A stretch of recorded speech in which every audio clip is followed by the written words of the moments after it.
Welcome to Devika Ilangovan channel. இன்னைக்கு நம்மளோட சேனல்ல என்ன வீடியோ பார்க்க போறோம் அப்படின்னு பாத்தீங்கன்னா, ஆக்சுவலா என்னோட லைஃப்ல சில விஷயங்கள் நான் சேஞ்ச் பண்ணதுக்கு அப்புறம் என்னோட லைஃப் எப்படி மாறி இருக்கு அப்படின்றதான் இன்னைக்கு உங்ககிட்ட வீடியோல வந்து ஷேர் பண்ணிக்க போறேன். அதுக்கு முன்னாடி சேவிங்ஸ் வீடியோ வந்து போட்டிருந்தேன். நிறைய பேர் அந்த வீடியோ பார்த்துட்டு அவ்வளோ கமெண்ட்ஸ் வந்து பண்ணியிருந்தீங்க. அக்கா நாங்களுமே இனிமேல் வந்து பாத்தீங்கன்னா சேவிங்ஸ் வந்து ஸ்டார்ட் பண்ணலான் இருக்கோம், எதுலாம் எப்படி சேவிங்ஸ் பண்ணலாம் நீங்க சொன்னது ரொம்ப யூஸ்ஃபுல்லா இருந்துச்சு அப்படின்னுமே வந்து சொல்லியிருந்தீங்க. எனக்கு ரொம்ப ஹாப்பியா இருந்துச்சு. இந்த வீடியோ போடுறதுக்கு முக்கியமான ரீசன் வந்து என்ன அப்படின்னு பாத்தீங்கன்னா, முன்னாடி எல்லாம் நான் எப்படி இருப்பேன் அப்படின்னா, எல்லா விஷயத்துக்கும் தேவையில்லாத விஷயங்கள் எல்லாம் மண்டைக்குள்ள போட்டு யோசிச்சுக்கிட்டே இருப்பேன். யார் எது சொன்னாலும் அழுதுட்டே இருப்பேன். அதுக்கப்புறம் இவங்க பேசல அவங்க பேசல, இந்த மாதிரி நம்மளோட நிம்மதியை கெடுத்துக்கிறதுக்கான எல்லா வேலையுமே வந்து ஆக்சுவலா நான் பண்ணிக்கிட்டே இருப்பேன். இப்போ என்னோட லைஃப்ல சில விஷயங்கள் எல்லாத்தையும் நான் சேஞ்ச் பண்ணியிருக்கேன். அதுக்கப்புறம் எதை பத்தின கவலையுமே இல்லாம ரொம்ப ஹாப்பியா நான் என்னோட லைஃப் வந்து லீட் பண்றேன். இந்த வீடியோ ஷேர் பண்றது மூலயமா சப்போஸ் என்ன மாதிரி யாராவது இருந்தீங்க அப்படின்னா கண்டிப்பா அது உங்களுக்கு கொஞ்சம் யூஸ்ஃபுல்லா இருக்கும் அப்படின்னு நான் நம்பிதான் இந்த வீடியோ வந்து ஷேர் பண்றேன். வீடியோ ஃபுல்லா பார்த்துட்டு இதுல உங்களுக்கு நான் சொன்ன விஷயங்கள் ஏதாவது யூஸ்ஃபுல்லா இருந்துச்சு அப்படின்னா கண்டிப்பா நீங்களுமே ட்ரை பண்ணி பார்த்துட்டு எனக்கு மறக்காம கமெண்ட்ல வந்து சொல்லுங்க. நான் சொன்ன விஷயத்துல எது உங்களுக்கு பிடிச்சிருந்துச்சு அப்படின்றதையும் மறக்காம கமெண்ட்ல வந்து சொல்லுங்க. எல்லாரும் மாதிரிதான் ஆக்சுவலா நானுமே முன்னாடியே சொல்லியிருந்த மாதிரி எப்போ எது எது நடந்தாலுமே வந்து பாத்தீங்கன்னா ஓவர் திங்க் வந்து பண்ணிக்கிட்டே இருப்பேன். எந்த ஒரு விஷயமா இருந்தாலும் எனக்கு மட்டும் ஏன் இப்படி நடக்குது, எல்லாரும் நல்லா இருக்காங்க, நான் மட்டும் ஏன் இப்படி இருக்கேன் அப்படின்றது வந்து என்னோட மைண்டுக்குள்ள வந்து ஓடிக்கிட்டே இருக்கும். ஃபர்ஸ்ட் அந்த தாட்டை வந்து நான் ஸ்டாப் பண்ணிட்டேன். அதுக்கப்புறம் வந்து பாத்தீங்கன்னா நிஜமாவே என்னோட லைஃப்ல நிறைய சேஞ்சஸ் வந்து நடந்திருக்கு. இப்போ எக்ஸாம்பிளுக்கு சொல்லணும் அப்படின்னா, இப்போ எங்க கூட யாராவது இருக்காங்க அப்படின்னா ஆப்வியஸாவே வந்து தோணும், அவங்க எல்லாரும் நல்லா இருக்காங்க, நம்ம மட்டும் ஏன் இப்படி இருக்கோம் அப்படின்ற தாட் வந்து எப்பவுமே வந்து எல்லாருமே மனுஷங்க தானே, அதனால எல்லாருக்கும் தோன்ற மாதிரிதான் எனக்குமே வந்து தோணும். ஃபர்ஸ்ட் அந்த விஷயத்த நான் ஸ்டாப் பண்ணேன். ஏன்னா இப்ப யார் ஒருத்தங்க அடுத்த ஸ்டேஜுக்கு போறாங்க அப்படின்னாலுமே வந்து பாத்தீங்கன்னா அவங்க கஷ்டப்படுறாங்க, அவங்க உழைக்கிறாங்க, அதுக்கான பலன் அவங்க கிடைக்குது, அதனால அவங்க அடுத்த வேலைக்கு போறாங்க. இதை நான் புரிஞ்சுக்கிட்டதுக்கு அப்புறமா யார் என்ன பண்ணாலுமே வந்து பாத்தீங்கன்னா எனக்கு ஆட்டோமேட்டிக்கா என்ன தோணும்னா அவங்க கஷ்டப்படுறாங்க, அதுக்கான பலன் அவங்களுக்கு கிடைக்குது, நம்ம வேலையை முதல்ல சரியா செய்யணும் அப்படின்றது மட்டும்தான் எனக்கு வந்து தோண ஆரம்பிச்சிச்சு. எப்போ நான் அடுத்தவங்களை பார்த்து அவங்க அப்படி இருக்காங்க அப்படின்னு யோசிக்கிறத விட்டனும் அன்னையில இருந்து என்னோட லைஃப் ரொம்ப ஹாப்பியா இருக்கு. ஏன்னா நம்ம எப்போ அடுத்தவங்களை பத்தி யோசிக்கிறத விடுறோமோ அப்பதான் நம்ம லைஃப்ல அடுத்தது என்ன பண்ணலாம் அப்படின்ற தாட்டே நமக்கு வந்து வர ஆரம்பிக்குது. நம்ம அடுத்தவங்களை பத்தி யோசிச்சுக்கிட்டே இருந்தோம்னு வச்சுக்கோங்களேன், அவங்க நல்லா இருக்காங்க நம்ம நல்லா இல்லை அப்படின்ற ப்ரெஷரே வந்து பாத்தீங்கன்னா நம்மள எந்த வேலையுமே வந்து பண்ண விடாம பண்ணிடும் அப்படின்றத நான் வந்து புரிஞ்சுக்கிட்டேன். ஃபர்ஸ்ட் நான் பண்ண விஷயம், யார் எப்படி வேணாலும் இருக்கட்டும், அவங்க லைஃப்ல அவங்க சந்தோஷமா இருக்காங்களா, கடவுள் நமக்குன்னு ஒரு லைஃப் வந்து கொடுத்துருக்காரு, நம்மளை விட ரொம்ப கஷ்டப்படுறவங்களாம் இருக்காங்க, இவ்வளவு தூரம் நம்மள கடவுள் வச்சிருக்காரு அப்படின்றதுனால நம்ம இருக்கிறத வச்சு ரொம்ப ஹாப்பியா இருக்கணும் அப்படின்றத நான் ஃபர்ஸ்ட் வந்து டிசைட் பண்ண ஆரம்பிச்சேன். அடுத்தவங்களை பார்த்து எப்பவுமே நம்ம எப்போ பொறாமப்படாம அடுத்தவங்களை பார்த்து இவங்க அப்படி இருக்காங்க அப்படின்னு நினைக்காம இருக்குமோ நம்ம லைஃப் நிஜமாவே ரொம்ப ஹாப்பியா இருக்கும். இப்போ நான் என்னோட லைஃப்ல வந்து ரொம்ப ஹாப்பியா இருக்கேன். அடுத்த விஷயம் நான் ஃபாலோ பண்றது என்ன அப்படின்னு பாத்தீங்கன்னா, ஆக்சுவலா நான் ஏதாவது பாயிண்ட் மிஸ் பண்ணிடுவேன்னு சொல்லிட்டு இதுல நோட் பண்ணி வந்து வச்சிருக்கேன். அதுதான், வேற எதுவுமே கிடையாது. அடுத்த விஷயம் என்ன அப்படின்னு பாத்தீங்கன்னா, இப்போ நமக்கு ஏதாவது ஒரு விஷயம் வந்து நடந்திருக்கும், வீட்லயோ இல்ல வெளியிலயோ ஏதாவது ஒரு விஷயம் வந்து நடந்திருக்கும். அதை நான் என்ன பண்ணிக்கிட்டே இருப்பேன்னா ஓவர் திங்க் வந்து பண்ணிக்கிட்டே இருப்பேன். இது ஏன் நமக்கு நடந்துச்சு, இது ஏன் நமக்கு நடந்துச்சு அப்படின்னு எப்ப பார்த்தாலும் அதை பத்தி மட்டுமே யோசிச்சுக்கிட்டே இருப்பேன். அதை நம்ம அப்படி யோசிச்சுக்கிட்டு அதை பத்தி கவலைப்பட்டுட்டே இருக்கிறதுனால நமக்கு ஏதாவது ஒரு சொல்யூஷன் கிடைக்கும் அப்படின்னா வந்து பரவாயில்ல. பட் அந்த மாதிரி எந்த ஒரு விஷயமே நடக்கிறதே கிடையாது. நம்ம அதை பத்தி எவ்வளவுக்கு எவ்வளவு யோசிக்கிறோமோ அதனால நம்மளால அடுத்த விஷயம் எதுவுமே வந்து பண்ண முடியாம தான் வந்து போகும். ஒரு சின்னதா ஒரு எக்ஸாம்பிளுக்கு ஒரு விஷயம் சொல்றேன். இப்ப வீட்டுல வந்து பாத்தீங்கன்னா ஒரு வெள்ளிக்கிழமையா இருக்கட்டும் இல்ல ஒரு செவ்வாய்க்கிழமையா இருக்கட்டும், ஒரு பால் வச்சிருப்பேன். சப்போஸ் பால் ஃபுல்லா பொங்கிடுச்சு அப்படின்னா, ஐயோ 1 லிட்டர் பால் வாங்கினோமே, 1 லிட்டர் பாலுமே ஃபுல்லா பொங்கிடுச்சு, அதுவும் வெள்ளிக்கிழமை அதுவுமா பொங்கிடுச்சு. இது மாதிரி சின்ன சின்ன விஷயம் எல்லாத்துக்குமே நான் ரொம்ப வந்து கவலைப்பட்டுட்டே இருப்பேன். அப்படி படும்போதெல்லாம் என்ன ஆகும்னா ஆப்வியஸா நம்ம அது மாதிரி நினைக்கிறதுனாலே என்னன்னு தெரியல, அன்னைக்கு வந்து கண்டிப்பா ஏதாவது ஒரு விஷயம் நடக்கும். என்னோட லைஃப்ல நான் அந்த விஷயத்த முதல்ல ஸ்டாப் பண்ணணும் அப்படின்னு சொல்லி நினைச்சேன். ஏதாவது ரொம்ப பெருசா ஒரு விஷயமே கூட நடந்திருக்கும். இப்ப நான் அன்னைக்கு எங்க வீட்டுல வந்து ஒரு முருகர் ஸ்டாச்சு வந்து செவ்வாய்க்கிழமை அன்னைக்கு நான் விளக்கேத்துறதுக்காக மஞ்சள் குங்குமம் எல்லாம் வச்சு எடுத்துட்டு வந்து அபிஷேகம் பண்ணலான்னு சொல்லிட்டு வைக்கிறேன், கை தவறி கீழே விழுந்து உடஞ்சிருச்சு. இதே நான் முன்னாடியா இருந்திருந்தேன்னா அதை நினைச்சு நான் அழுது அழுது அழுது அழுது நான் ரொம்ப டிப்ரெஷன் ஆகி வீட்டுல இருக்கிற எல்லாரையுமே வந்து டிப்ரெஷன் கண்டிப்பா வந்து ஆக்கியிருப்பேன். பட் இப்போலாம் நான் என்ன பண்றேன் அப்படின்னா, விழுந்து உடஞ்சிருச்சு. ஆப்வியஸா அது தெரியாம தான் விழுந்துருச்சு. அதை வந்து நான் உடைச்சிட்டேன், ஐயோ நானே உடைச்சிட்டேன், செவ்வாய்க்கிழமை அதுமா முருகரை உடைச்சிட்டேன் அப்படின்னு நான் யோசிச்சுட்டே இருந்தேன்னா அந்த டே ஃபுல்லாவே எனக்கு அப்படிதான் இருக்கும். நான் உடைச்சிட்டேன், அது தெரியாம நடந்து போச்சு. ஆப்வியஸா அதுக்கு ஒண்ணுமே பண்ண முடியாது. நான் கவலைப்படுறதுனால அந்த உடஞ்ச முருகரை ஒட்ட வச்சிட முடியும் அப்படின்னா நான் எவ்வளவு நேரம் வேணாலும் ஒரு விஷயத்துக்காக கவலைப்படலாம். கண்டிப்பா அது நடக்கவே நடக்காதுன்னு தெரியும். அடுத்த செகண்டே என்ன பண்ணேன் அப்படின்னா அந்த முருகரை தூக்கி ஓரமா வச்சுட்டு வேற ஒரு முருகர் எடுத்து வச்சு முருகா கை தவறி நடந்துருச்சு, கண்டிப்பா இது உடஞ்சதுக்கு ஏதோ ஒரு நல்ல விஷயம் தான் காரணமா இருக்கும் அப்படின்னு நான் நம்பிட்டு என்னோட வேலையை வந்து ஸ்டார்ட் பண்ண ஆரம்பிச்சிட்டேன். ஏன்னா சில பேர் வந்து யோசிப்பாங்கல்ல, இது விழுந்துருச்சு ஏதோ ஒரு கெட்ட சகுனம், அதனால வந்து இது நடக்கும் அப்படின்னு. நான் இது வரைக்கும் நல்லா தான் இருக்கேன், கடவுள் என்ன நல்லா தான் வச்சிருக்காரு. அதனால நம்மளோட எண்ணம் எப்படி இருக்கோ அதே மாதிரி தான் நம்மளோட லைஃப் வந்து இருக்கும் அப்படின்றத நான் ரொம்பவே நல்லா புரிஞ்சுக்கிட்டேன். அதனால இப்போ எந்த விஷயத்துக்கும் நான் வந்து கவலைப்படுறது வந்து கிடையாது. அதனால என்னோட லைஃப்ல நான் இந்த விஷயத்த வந்து எப்பவுமே ஃபாலோ பண்ணுவேன். முடிஞ்சதுன்னா கண்டிப்பா நீங்களுமே ட்ரை பண்ணி பாருங்க. ஏன்னா நம்ம கிட்ட மேக்சிமம் வந்து கமெண்டோ காலோ வர்றது எப்படின்னா, அக்கா வீட்டுல வந்து கரெக்டா விளக்கேத்திட்டு வந்தேன், குங்கும டப்பா வச்சிருந்தேன், கீழே கொட்டிடுச்சுக்கா, எனக்கு ரொம்ப பயமா இருக்கு ஏதாவது நடந்துடுமோ அப்படின்னு சொல்லிட்டு. இல்லைன்னா வந்து பாத்தீங்கன்னா வீட்டுல விளக்கேத்தி வச்சிருந்தேன், பாதியிலே வந்து அணைஞ்சிருச்சு, எனக்கு ரொம்ப பயமா இருக்கு அப்படியெல்லாம் வந்து சொல்றீங்க.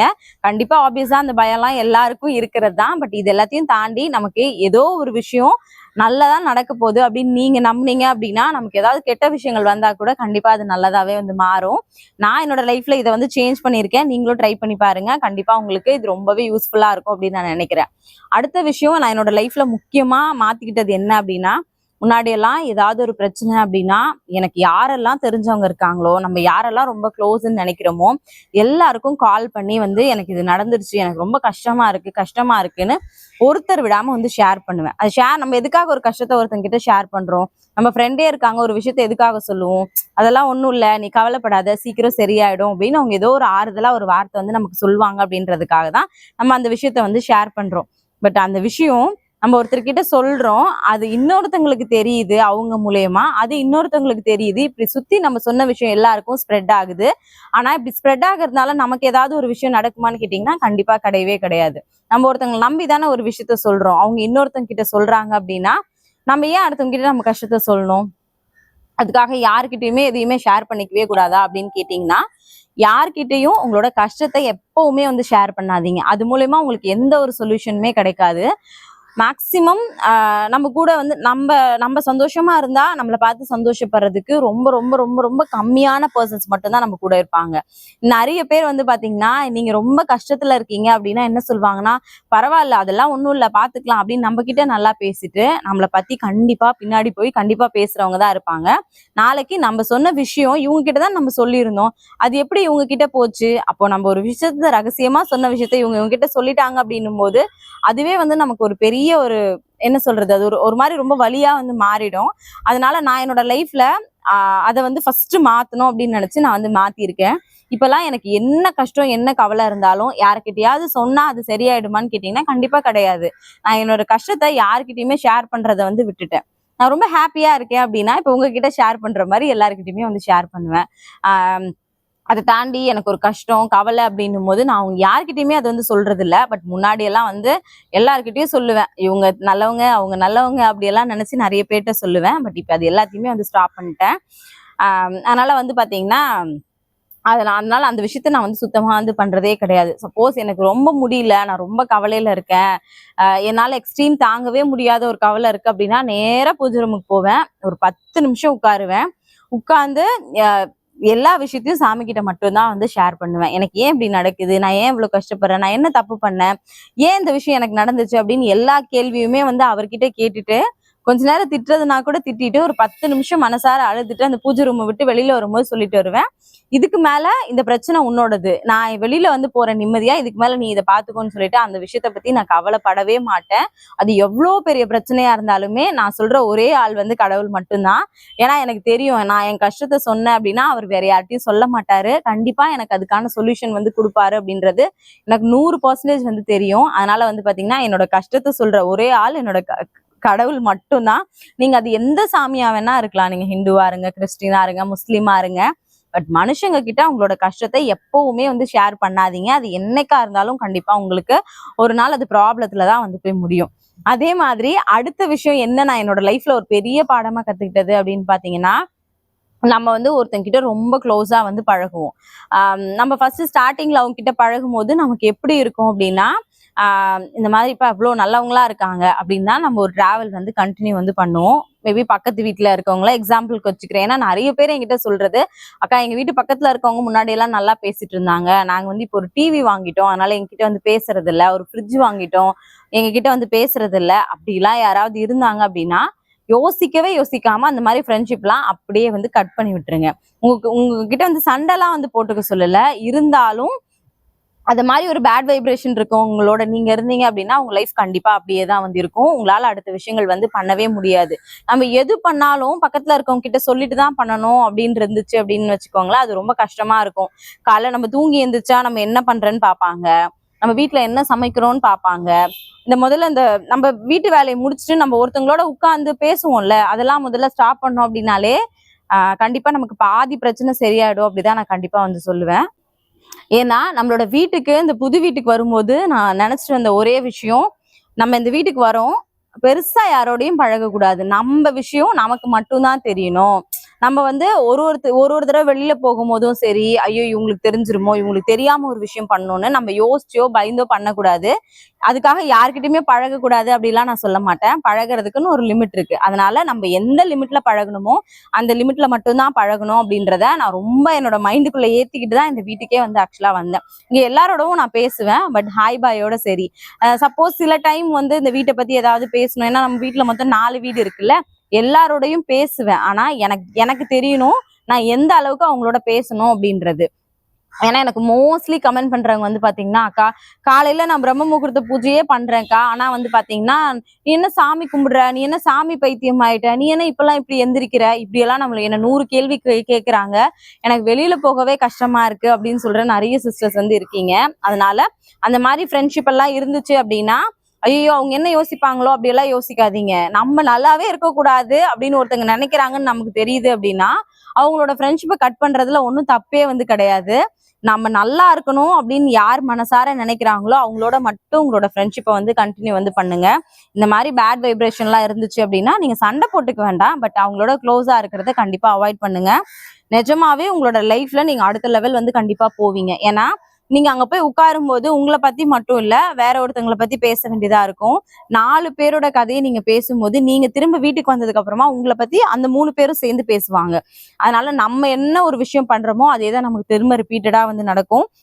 நம்ம அந்த மாதிரி யோசிக்க ஆரம்பிச்சிட்டோம் அப்படின்னா நமக்கு பெரிய ப்ரெஷரே வந்து இருக்கவே இருக்காது. அதே மாதிரி நான் வீட்டுல கூட சொல்றது என்ன அப்படின்னா, இப்போ வீட்டுல நார்மலா பேசிட்டே இருக்கும்போது உனக்கு அந்த விஷயம் தெரியுமா, இது வந்து இப்படி நடந்துச்சா அப்படின்னு அவர் என்கிட்ட சொன்னால நான் வந்து என்ன சொல்லுவேன்னா, தங்கம் அடுத்தவங்க டாபிக் நமக்கு வேண்டாம், நமக்கு இருக்கிறதே கொஞ்சம் டைம் தான், அதனால நம்மளை பத்தி பேசுவோம், நம்ம அடுத்தது என்ன பண்ணுவோம் அதை பத்தி பேசுவோம் தங்கம், நம்ம ஏன் அதை அவங்க அடுத்தவங்களை பத்தி யோசிக்கணும் அப்படின்னு அவர்கிட்ட சொல்லுவேன்.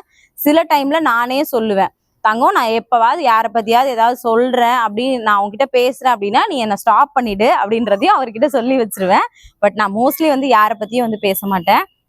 ஏன்னா எனக்கே நிறைய வேலை இருக்கு. நம்ம ஏன் அடுத்தவங்கள பத்தி பேசி நம்ம டைம் வேஸ்ட் பண்ணணும். இருந்தாலும் நான் அவர்கிட்ட சொல்லி வைப்பேன். ஏன்னா நம்மளும் மனுஷங்க தானே, நமக்கும் சில டைம் எல்லாம் வந்து தோணும். அதனால வந்து அவர்கிட்ட சொல்லிருவேன், தங்கம் நான் இது மாதிரி ஏதாவது விஷயம் பண்ணேன்னா என்ன அப்படியே ஸ்டாப் பண்ணிடு அப்படின்ட்டு. நான் ஏதாவது தங்கம் உனக்கு இந்த விஷயம் தெரியுமா அப்படின்னு ஆரம்பிக்கும் போதே தங்கம் அப்படின்னாருன்னா எனக்கு புரிஞ்சிடும். ஓகே நம்ம அப்பதான் யோசிப்பேன் நம்ம ஏன் அவங்கள பத்தி பேசிட்டு அப்படின்னு சொல்லிட்டு. Thank you so much. இந்த வீடியோ உங்களுக்கு பிடிச்சிருந்துச்சு அப்படின்னா மறக்காம கமெண்ட்ல வந்து சொல்லுங்க. நான் சொன்ன விஷயம் எது உங்களுக்கு பிடிச்சிருந்துச்சு அப்படின்றதையும் மறக்காம ஷேர் பண்ணுங்க. அப்படி நாளைக்கு இன்னொரு வீடியோல பார்க்கலாம். தேங்க்யூ.